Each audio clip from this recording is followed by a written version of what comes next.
nyo ng eliminations, amin ng finals.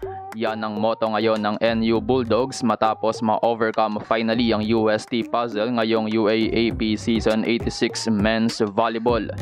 Ganti ng api, NU binugbog ng facial hits ang UST. Monster performance para sa 4-peat. UST napahep-hep hooray kay Owa Retamar. Pero bago yun mga ka-V-Heads, huwag kalimutang mag-subscribe at i-click ang notification bell para updated ka sa aking latest videos. Success ang revenge ng NU Bulldogs kontra sa UST Golden Spikers sa Game 1 ng UAAP Season 86 Men's Volleyball. Matatandaan na winalis ng UST ang NU sa kanilang first and second round encounter sa elimination round. Pero mas matamis nga ang ganti ng NU ngayong finals dahil 1 win away na lang muli ang Bulldogs para sa panibagong kampyonato. Binaliktad ng NU Bulldogs ang round 1 sweep ng UST, winning in straight sets sa Game 1 finals 25-17, 26-24 at 25-19. Total dominance ang ginawa ng NU sa set 1 lalo na sa attacks 18-8. Nanguna sina Owa Retamar at heavy hitters na sina Leo Aringo at Nico Almendras.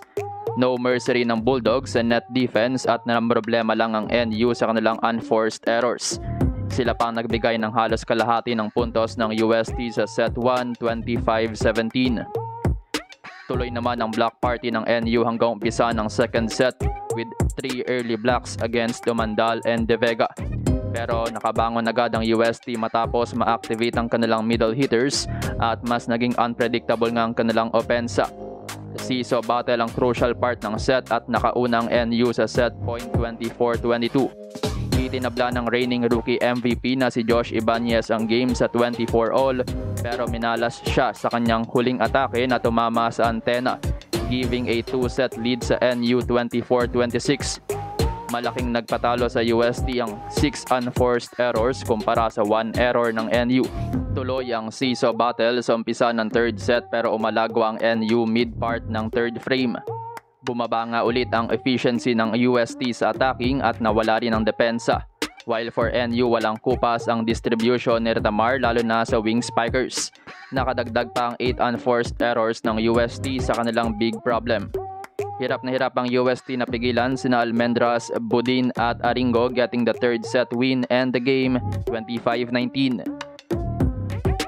Player of the game si Leo Aringo with 15 points on 12 attacks and 3 blocks, 55% efficiency sa opensa.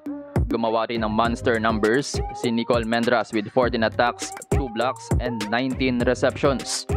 May 16 points din si Buds Budin plus 9 receptions at 50% sa opensa.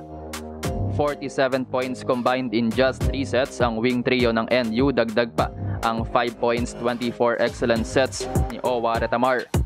Kapos naman ang production ng UST. 11 points nga lang ang nagawa ni Ibanez, only 30% sa attacking at nakailang errors din ng MVP frontrunner. At hindi rin sapat ang tig 9 points na Popoy Colinares at Sherwin Amandal at 8 points, 20 receptions ni G-Boy De Vega. Nag-ugat ang panalo ng NU sa kanilang dominance in terms of attacking 46-39 at blocking 12-5. Sa 46 attacks ng NU, 41 ay galing kina Almendras, Budin at Aringo. Lamang ang UST sa floor defense pero hindi yun naging problema dahil sa husay ni Owa Retamar ng NU. 1 win away na nga lang ang NU Bulldogs para sa ika-6 na tropeyo at inaasam na 4-peat.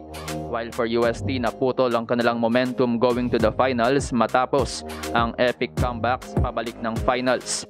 Pero hindi pa nga tapos ang tsansa ng UST para abutin ang 19th round sa UAAP.